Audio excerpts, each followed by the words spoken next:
பொங்கல் பண்டிகை முன்னிட்டு குடும்ப அட்டைதாரர்களுக்கு 1000 ரூபாய் ரொக்கத்தொகை வழங்கப்படும் என்று தமிழ்நாடு அரசு அறிவித்துள்ளது.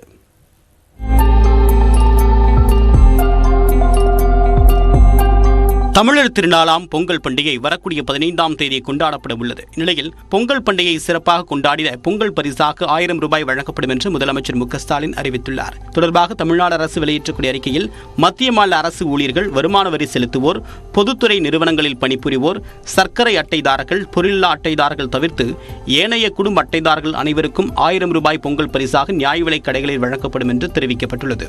மேலும் பொங்கல் திருநாளை முன்னிட்டு கலைஞர் மகளிர் உரிமைத் தொகையினை இந்த மாதம் வரக்கூடிய 10ஆம் தேதி அன்றே 1,15 லட்சம் மகளிரின் வங்கிக் கணக்கில் வரவு வைக்கப்படும் என்றும் தெரிவிக்கப்பட்டுள்ளது.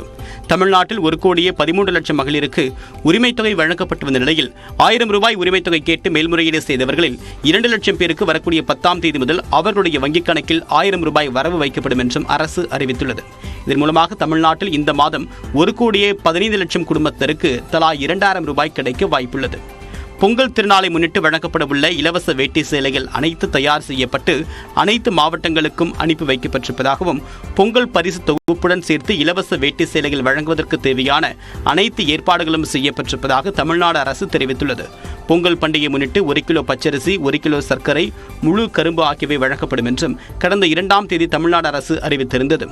ஆனால் ரொக்க பரிசுடன் பொங்கல் தொகுப்பு வழங்க வேண்டும் என்று அரசியல் கட்சித் தலைவர்கள் வலியுறுத்தி வந்த நிலையில் தற்போது பொங்கல் பரிசாக 1000 ரூபாய் வழங்கப்படும் என்று தமிழ்நாடு அரசு அறிவித்துள்ளது.